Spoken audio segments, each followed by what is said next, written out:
तो हम इसमें कास्टिज़म के बारे में देख रहे थे। ओके, कास्टिज़म क्या है? कास्ट जो है, जो हम देख रहे कि हमारे समाज में पहले से ही उसका अलग अलग जाति के लोग यहाँ पे, कास्ट के लोग रहते हैं यहाँ पे।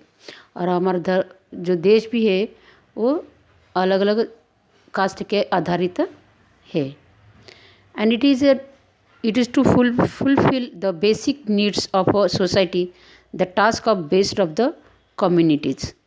हमारे हमारे अंदर क्या करना चाहिए? हमारा मेन टास्क क्या होना चाहिए? कम्युनिस्ट होना चाहिए। Where at the base of the work of division according to the early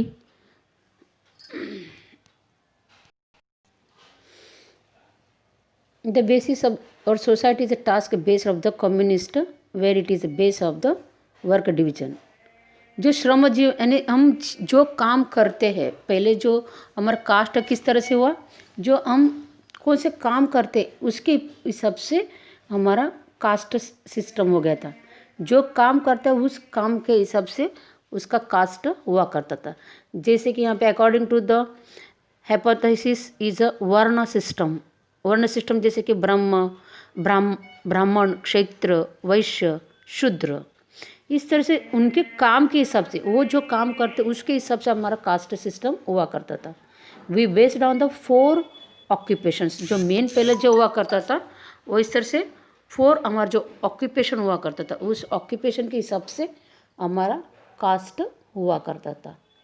and during the arrangement and occupation were based on cast.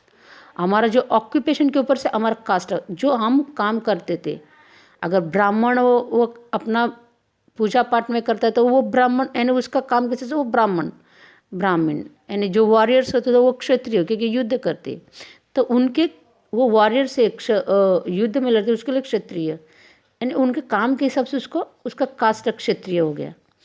As the basis of occupation was a course of the income and some caste were getting of the low income। और occupation अलग अलग होने के कारण क्या हो गया, उनका इनकम भी अलग अलग है।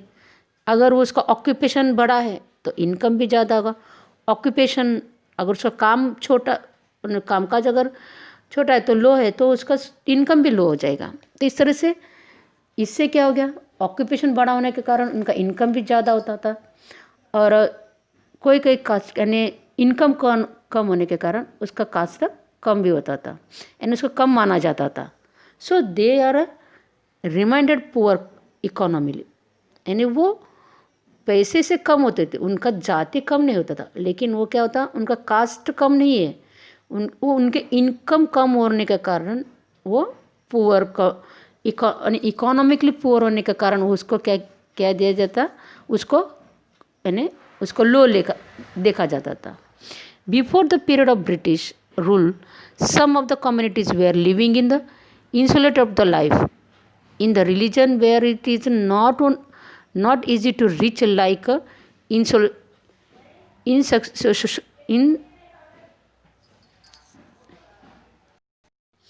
इनससेबल forest and mountainous reason.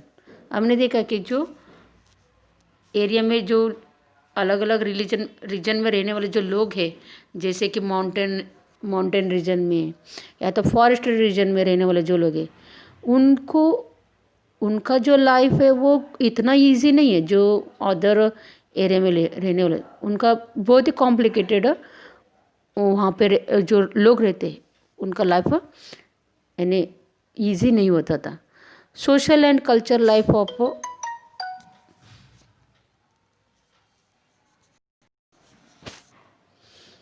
Before the period of the British rule, communities were lived isolated life in the region, whereas it was not easy to reach like insatiable forest and mountainous region. It is social and cultural life of these communities were different from other। और इस तरह से जो complicated reason में रहने वाले जो लोग, जैसे कि माउंटेन फॉरेस्ट जो लोग माउंटेनस में रीजन में रहने वाले लोग, उनका कल्चर अलग होता था, उनका सोशल और कल्चरल लाइफ अलग होता था अदर लोगों के हिसाब से देखा जाए तो उनका कम्युनिटी अलग टाइप का होता था. They are at the own prominent culture and language, and because of living out the separately from generation to the generation. यानी इस तरह से वो समाज में से दूर होने के कारण उनका अलग रिलीजन या अलग उनका संप्रदाय और सेपरेट वो थोड़ा दूर होने के कारण इससे इनका कम्युनिटी अलग हो. It could not be develop. वो उनका डेवलपमेंट उनका इनके अंदर डेवलपमेंट ज़्यादा नहीं हो पाया. As a result of their economic and social condition as a remained backward. और इसके वजह से क्या हो गया, उनके अंदर डेवलपमेंट ज़्यादा ना होने के कारण ये इकोनॉमिकली और सामाजिक और आर्थिक रीति वो पीछे रह गए.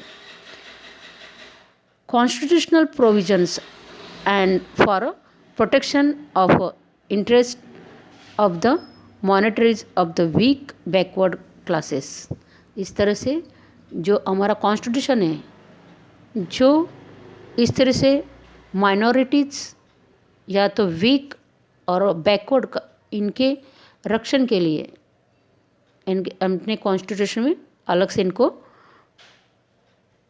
प्रोविजंस दिया है, अलग तरीके से इनको प्रोविजंस दिया है.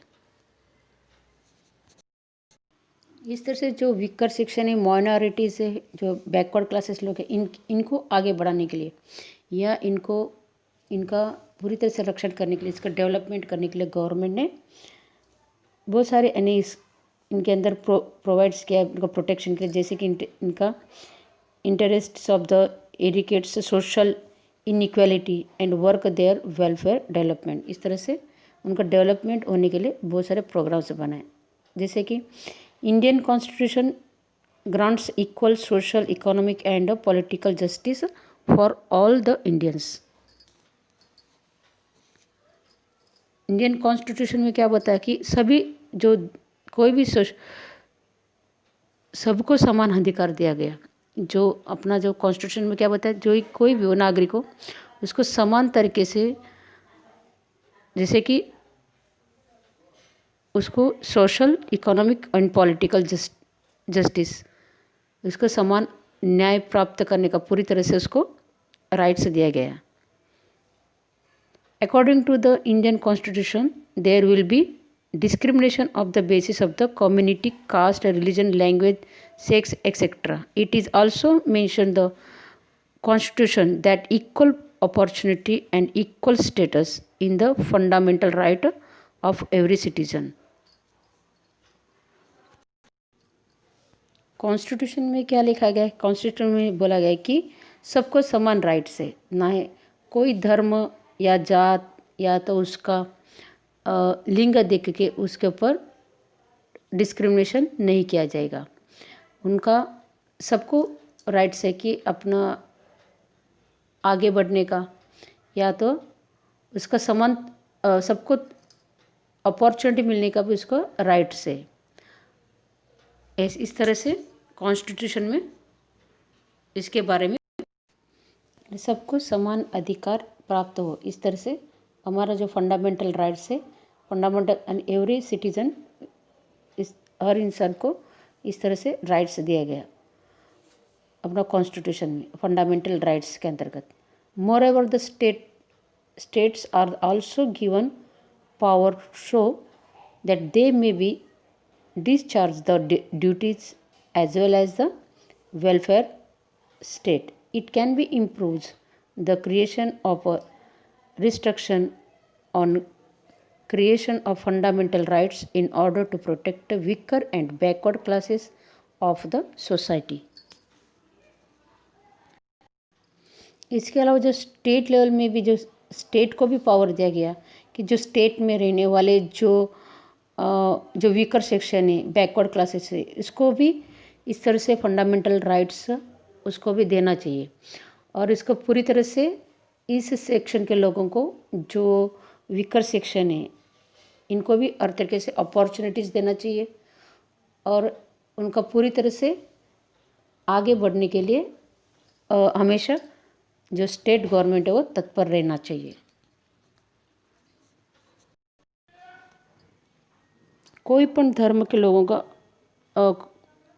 कोई भी इंसान को यानी धर्म का पालन करना उसको स्वतंत्रता दिया गया। धर्म के ऊपर कोई प्रतिबंध नहीं, कोई भी धर्म स्वीकार कर सकता है।